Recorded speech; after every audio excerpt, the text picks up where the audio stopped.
So, on Wednesday, we had just finished up a couple of new definitions. And so before we really do anything with those things, so I want to spend most of today going over an example with those definitions. I really, like always, want to back up and make sure that the new terms that we added feel really good, particularly given the way the exit tickets look. I get the feeling that we don't feel super great about what we ended up on.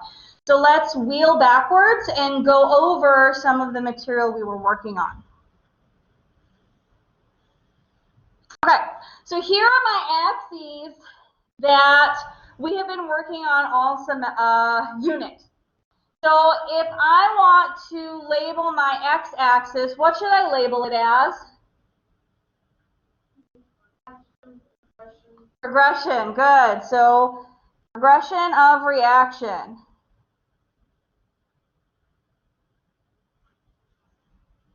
I'm going to shorthand reaction here. Okay, good. So my reaction is going to progress from left to right. Okay, this means that my reactants, or my starting materials, is on the left-hand side. Okay, we're going to move towards the right hand, and my products, okay, or the end materials, are going to end up on the right-hand side, correct? All right, good. What should I expect that my y-axis, or my dependent variable here is? Free energy, good.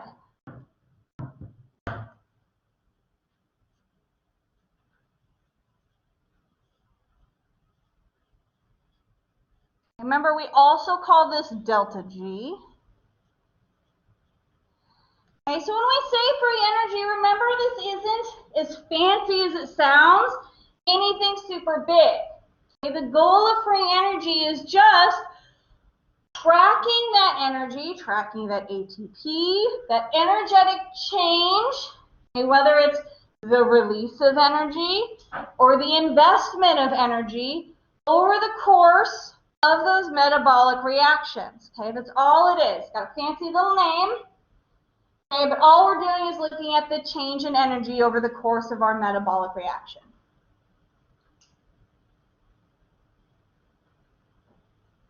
All right, so let's graph one. I want to graph a catabolic reaction. That's what we've spent the most time talking about. So I'm going to go with this one of the more important ones for what we have been doing. Okay, if I'm going to graph a catabolic reaction, okay, am I going to be releasing energy or investing energy? Releasing energy, good.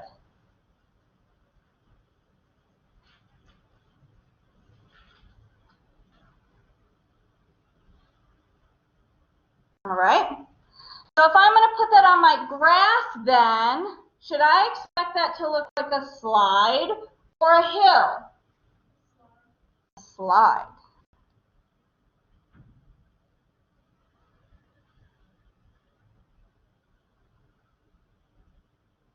Okay. Now this should look like a slide, remember, because here's my start. And my start should have more energy. And then over the progress of the reaction, I'm going to release that energy,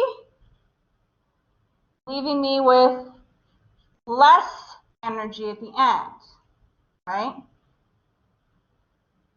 So that dot.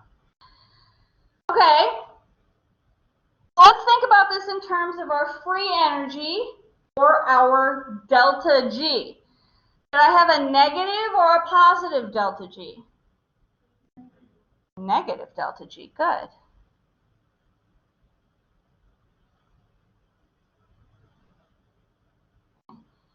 Remember, there's a couple of ways to think about this, but we just said this is releasing energy, okay? Or we've lost energy through this reaction. Okay, so our negative symbol is showing that, right? We had more energy here at the top. Woo! What did I just do? Not that. We had more energy here at the top. Okay, and then we released or lost energy to get to the bottom. Okay. Remember, you can also look at it as your products or your end material minus your reactants or your starting material. Okay, your end reactants has a low amount. Your starting material has a high amount. This is going to give you a negative number. All right, great job. Get some of this out of here so we have more space.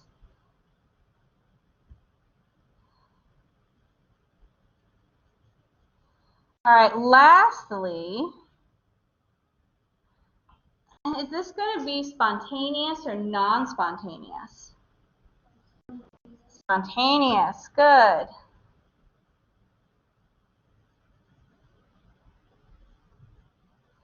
Remember, when I want to think about this, I want to imagine myself at the start of the reaction. And I want to think, can I spontaneously or without putting any effort in, okay, move from the start to the finish of my reaction? Okay. If the answer is yes, I can trip, fall, slide down my reaction. I've put no effort into that. Oops. Right? I've stumbled, fell down. Okay, that's spontaneous, right? If I had to work hard, right? Climbed, cried, sweat. I've invested energy in that. That would be non-spontaneous. You can't do that on accident, right? Okay. And finally, is this exergonic or endergonic? Exergonic.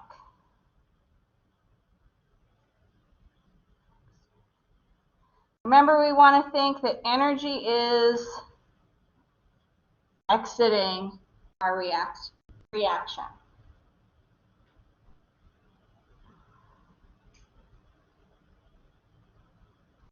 Okay, so these are all of the terms that we've been practicing for several days now. And this is one of the really great ways that you can practice these. Remember, we don't want to just read our notes. Notes are boring. Okay, so taking an active step in doing this is a really good way. Any questions about any of the terms that we've used here before we add the 2 new terms that we learned on Wednesday?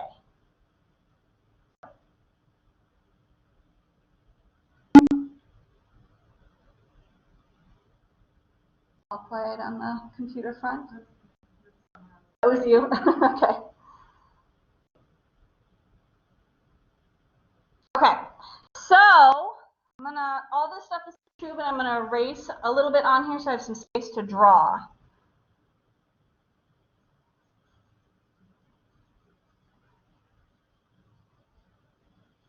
So let's talk a little bit about activation energy. My little buddy. I'm gonna keep you. Oh, I guess he lost his head. That's fine. All right. So let's imagine we have this spontaneous catabolic exergonic reaction. Okay, so remember, the goal of this is we're breaking down products, we're releasing energy, and we're creating some sort of end, I'm definitely drawing, end product. Okay, so the example we were working in class was to imagine this as some sort of water slide, right? I'm at the top, I can spontaneously go down this water slide. You're going down really fast. Whoosh. Also an arrow. There we go. Okay. Now, the benefit is we're not putting any energy into this. We're getting to the end quite quickly. Now, Here's what we have to worry about, remember, is if we're not careful, lose our head, okay, we can end up with a really upsetting array of limbs. Just like at the water side, going too fast, putting too many people through the slide. Okay, so we can do the reaction too fast, too much, and end up with a pileup at the bottom. Oh no! Okay. Remember, cells are not wasteful. Okay? So we want to have a way to make sure we can slow down our slide, okay, slow our reaction down enough so we don't have a pileup at the bottom. Okay? We can slow it down enough that we make it at the same speed that we're using it. Okay? That's where I have to get rid of some of this. Our activation energy comes in. What we're going to do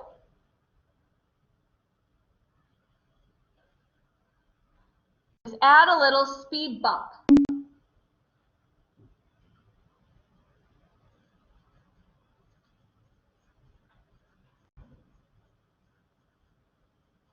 Now you'll notice with this speed bump, I haven't changed the reaction, right? Haven't moved to the starting location,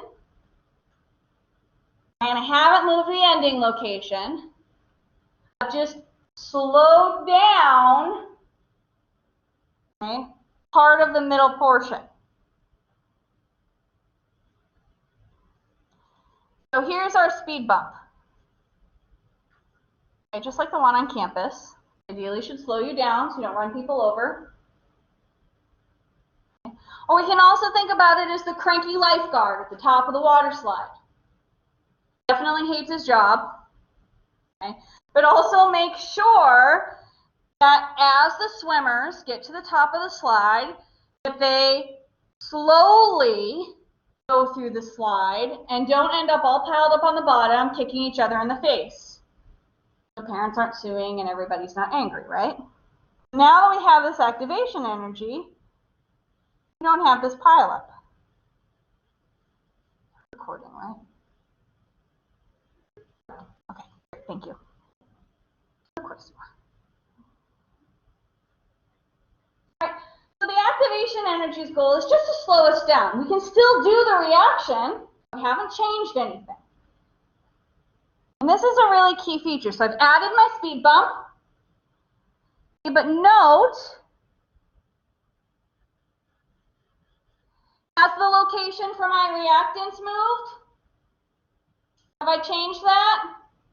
No.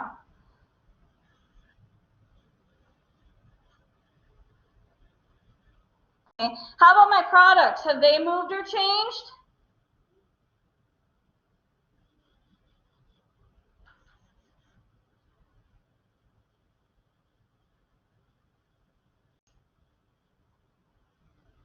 Okay. So this is really key, and I cannot say this enough. As we add activation energy, I can make this bump really, really big. I can make it really, really teeny weeny. Okay? It doesn't matter what I do to that thing. Okay? My reactants haven't moved, and my products haven't moved, right? Okay, so if we go back and think about our cookie example, no matter what I do to the middle, I change what bowls I use, change what mixing things I use, I can change what temperature I set the oven to so I can bake the cookies slower. Okay? But in the end, I still started with butter, and I still end up with a batch of cookies. Okay? Those two things did not change, right? No matter how fast or slow I make the cookies. Everybody see that?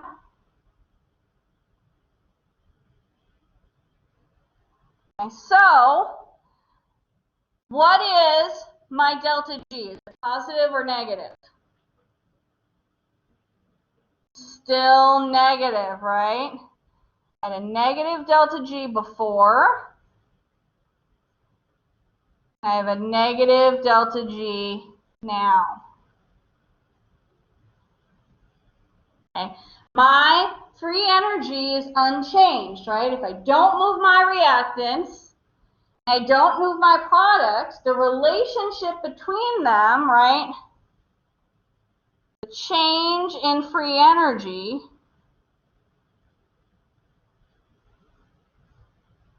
also is unchanged. So if that was negative 100 before, negative 100 now. It was negative 50 before, it's negative 50 now. Okay, I've done nothing to change the actual reaction.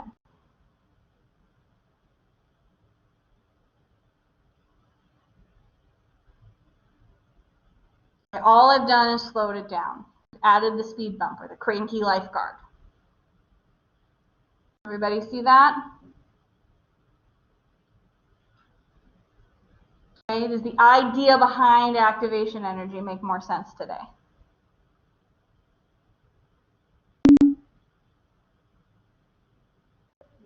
Okay, good. All right, let's clean this up a little bit. So let's look at activation energy and how to deal with it. Clean this up a little.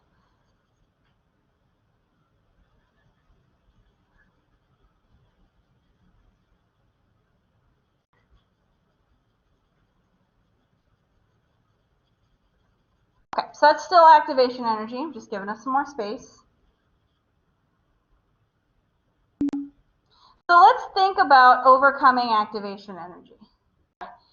If I'm at the start of my reaction now, and I want to get going, is this a spontaneous reaction? It's not anymore, right? Because what I need to climb up this speed bump. I got to put some effort into that.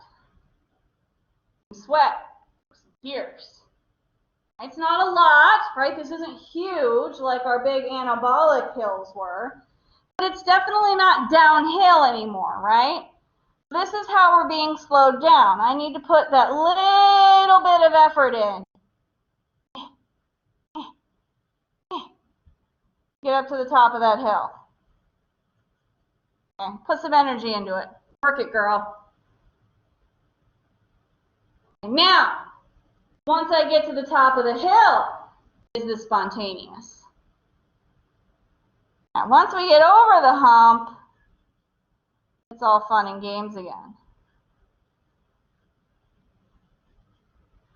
What happened to her head? The key is getting over that hump, right? Investing that original energy is the key. And that's what's slowing us down. Okay, so let's think about this then. How are we getting over this activation energy? Oh no, I did not mean to do that. Put your body back, girl.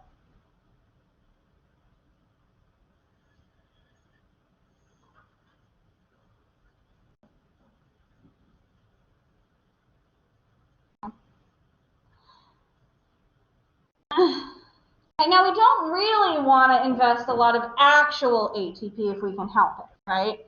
Because the whole point, right, remember this is catabolic. It's still a catabolic reaction, right? Our products are lower than our reactants. The whole point of this is to release energy. That's what you guys told me.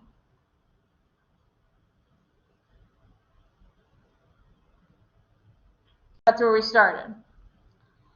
So option one, generally,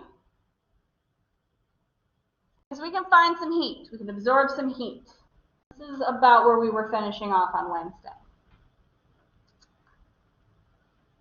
And this is fine. Heat is good. Okay, remember from our second law of thermodynamics that heat is a form of released energy. Heat is free. So if it happens to be hanging out in the environment, this is a great use.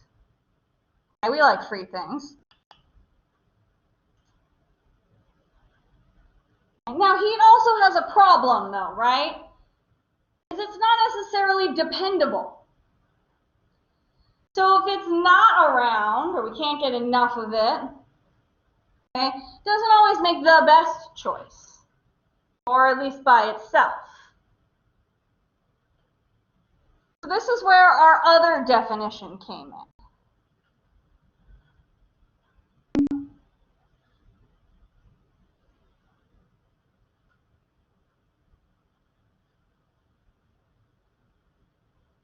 The catalyst.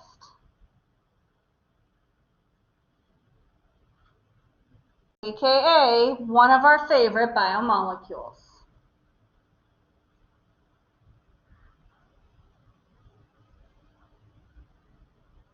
And as we're going to find, and we're going to talk about this a lot in our example, catalysts help our starting molecule by making it easier to go over the speed bump, by lowering that speed bump. And we'll talk about enzymes specifically in a few slides about how exactly they do that. So we're not going to worry about that for right now. All I want you to know is that they do it. Catalysts make it easier to get over the activation energy. Clean this up a little.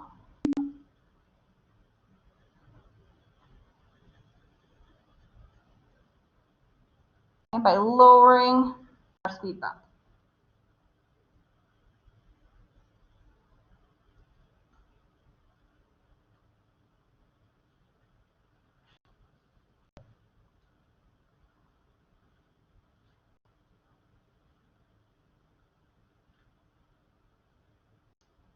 And I would much rather climb the little pink speed bump than the big red one, right?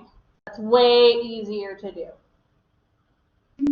I don't like to climb in general, so less effort.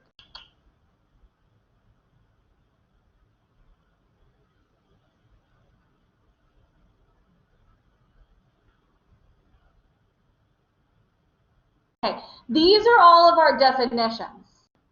And like I said, I want to walk through a big example with all of these, but I want to make sure the definitions feel okay. So any questions about our definitions before we walk through an example about how all of these things work together?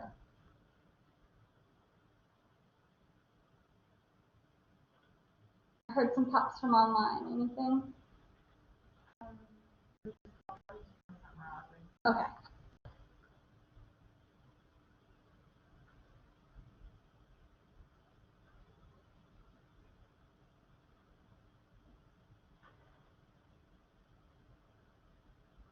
Shiny? Okay, so let's take an example of this and walk through how all of these things work together. Okay. All I've done is flipped over so that the graph is pre-drawn for us, right? Okay. So here we have a graphic, and it has the same axes as the one we just drew before, right? So our x-axis has that course, or excuse me, progress of reaction.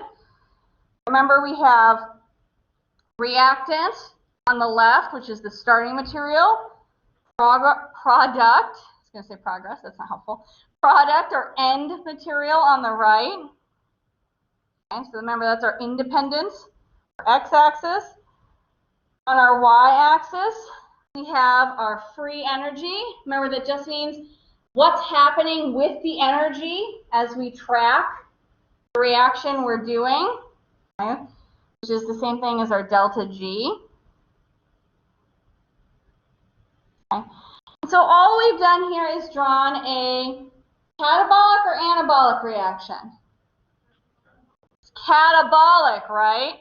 My reactants are higher than my products. Okay. But our catabolic, go ahead and put that on here, reaction has some activation energy. It has that speed bump that slows it down so we don't end up with the weird pile up at the bottom, right? Okay. So we have two versions of our activation energy. Okay, we have the larger or blue pathway, which is uncatalyzed. So this is going to be the version that if we don't take a catalyst, we don't use an enzyme. And then we have the smaller or pink pathway. Okay, so we have the lowered speed bump, which we're going to take when we use a catalyst. I'm going to walk us through both of these. Does everyone see all the different parts of the graph? Okay, so let's add some features to the graph. Ooh, that was erasing.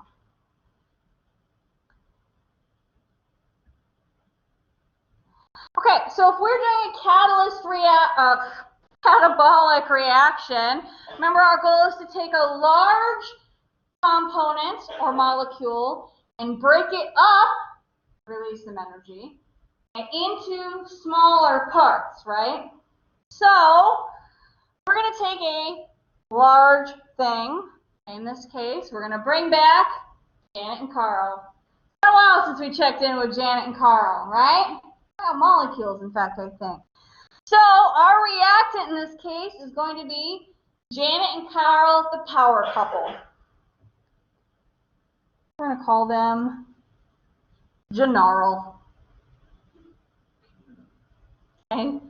Janet and Carlo they're having a bad time. Real bad time. Okay.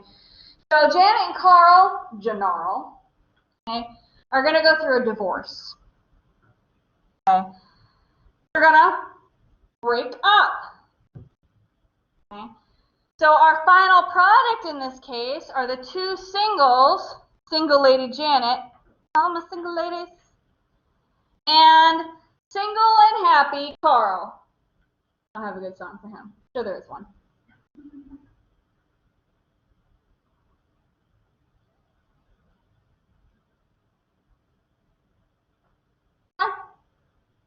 All right.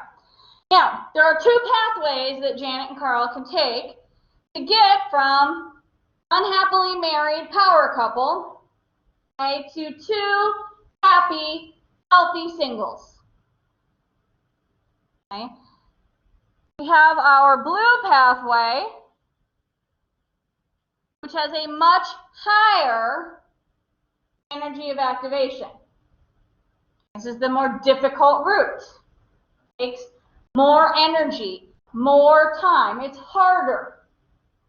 Okay, this is without an enzyme. It's without a helper, right? So this is if Janet and Carl decide to do it by themselves because they cheat. Okay, but it's hard. It's going to be a lot of yelling. They lock themselves in the room, okay, and they have all sorts of issues they're trying to work out. They're fighting over their dog Fifi and Carl's boathouse, okay, and there's lots of screaming, I gave you the best years of my life! Okay? It's not going well. Now, they will eventually get there, okay, as all divorces do. We see, in the end, okay, we start with the same power couple, okay, and we end with the same two healthy singles. We get there. Just hard. Probably some more crying involved. But they have another choice. Probably the better one. We can use the enzyme. Okay, that one I didn't do.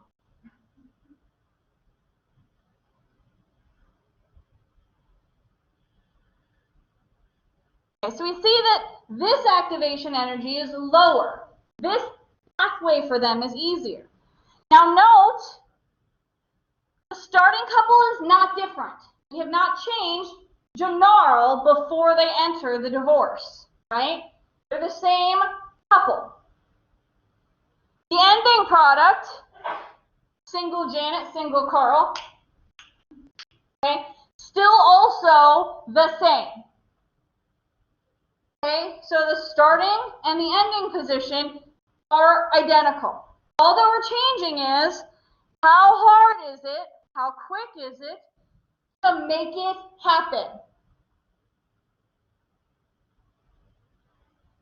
Okay. Remember, this is using a catalyst, an enzyme, a helper.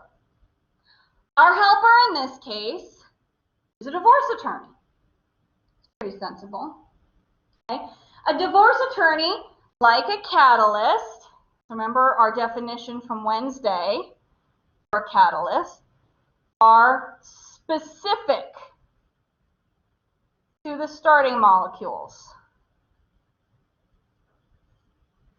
Now, this doesn't necessarily mean to general, okay, but to the types of starting molecules, right? The divorce attorneys, okay, are specific to working with family court, right? They only work with helping couples get divorced. You wouldn't hire a divorce attorney to help you sue your landlord. You wouldn't hire a divorce attorney to help you with a motor accident. Now, they're still a lawyer, right? An enzyme is still an enzyme, okay? But they're not good for the type of suit, okay? The type of court case, the type of thing you're trying to do. The same thing with enzymes, right? So we want an enzyme that's going to work for this type of reactant. It's not going to be good for other type of reactants, even though it's still an enzyme. It's still a lawyer. Okay. But it's only good for working divorce court cases, not car accidents, okay, or TV medical bills. Okay, so we have a divorce. We need to find ourselves a divorce attorney. Okay, we have a catabolic type reaction. Okay. The sugar molecule, we need an enzyme that will break down a sugar molecule in a catabolic reaction. Okay, so enzymes are specific like lawyers are specific. Does that make sense? You hear how amazing my analogy is? Okay, so we have our very specific divorce attorney. And our divorce attorney makes this easier for Gennaro by acting like a moderator. Okay, she's going to put them in a quiet space. They're both going to get cool bottles of water. Okay, and she's going to help them out. Hey, Carl, we both know that you hate Fifi. All she does is growl at you, and you lock her outside at night. Stop arguing about Fifi. Okay. Janet, okay, when have you ever went to the boathouse? You don't want the boathouse. You just want to keep Carl from fishing. Okay. So, and this is what we see enzymes do, as we'll find in a minute, right? They make an easier environment. Okay. Set bonds up so they're easier to break. Okay, so we're going to lower the work. Okay, Janet's making the work easier, okay, to get this process started. Okay, now there's a final key to note here. Okay, is the divorce attorney part of the power couple? No. No, or we've got some serious like Hollywood gossip going on here, right? No, the divorce attorney is not part of the power couple, right? Does the divorce attorney become part of the singles? No, right? So, our divorce attorney enters at the activation energy stage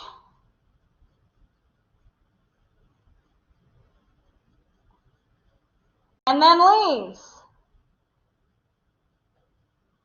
Okay, their only job is to help.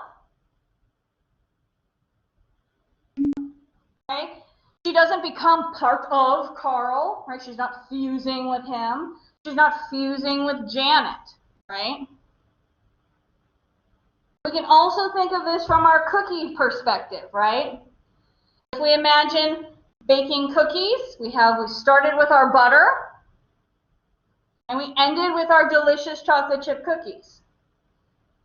If instead of using a fork to mash up and mix my cookie batter, okay, I opted to use a hand mixer, right? The hand mixer is going to make making those cookies easier, correct? Okay?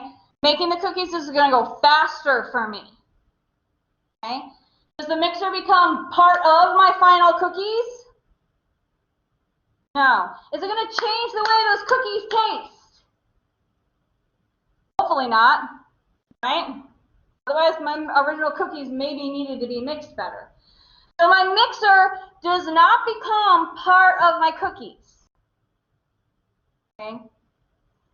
If I take that mixer out, did the cookies change my mixer? No, right? I wash it off, and I put it back on the shelf, and it's the same old mixer that it always was, right? Metal and plastic and cords. Okay, so this is the big key. Okay, all enzymes are helpers.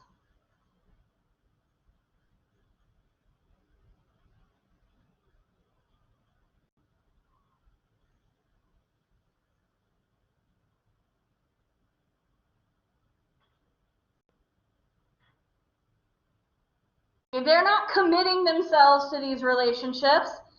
They're not changing themselves in these relationships. Okay? And these relationships aren't fundamentally changed by them.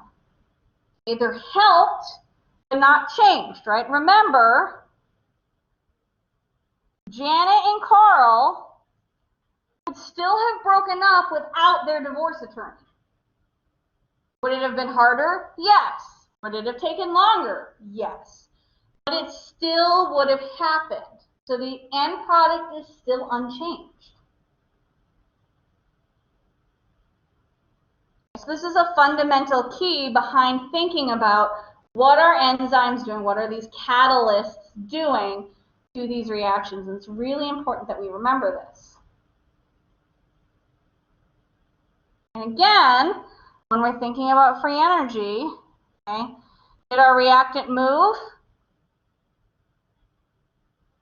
And between our catalyzed and uncatalyzed reaction, did our reactant move? It did not, right? Did our product move? Okay. So did our delta G change? No, right? So our delta G is here. And so remember, let's clean some of this up here.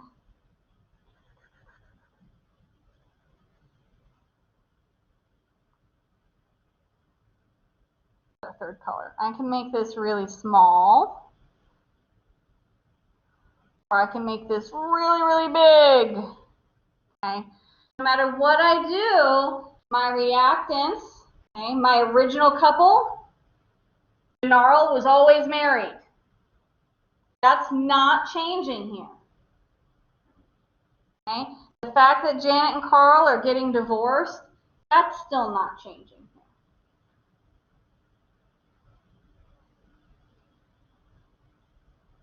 Okay, so my activation energy is not altering the start or the finish of my reaction. Okay? And my catalyst is not altering the start and finish of my reaction. Just how fast my reaction takes place.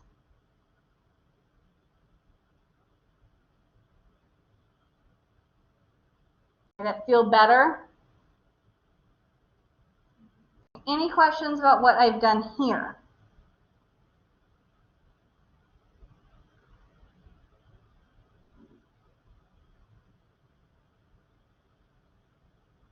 This is the quietest I've ever seen you guys.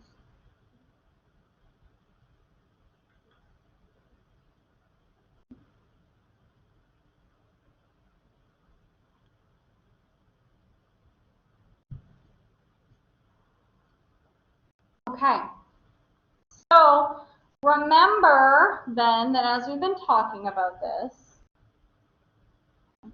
that we've been saying that our catalysts are mostly enzymes. And enzymes are made out of proteins. Our favorite biomolecule. Proteins never really go away. Both figuratively and seriously, literally.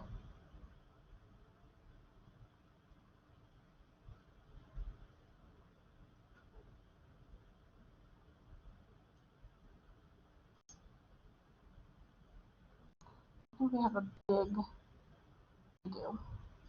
Okay, so I'm going to go ahead and pause here for today. I don't want to start a whole big new topic 2 minutes before class ends on a Friday. So let's go ahead. Proteins, the teacher's question.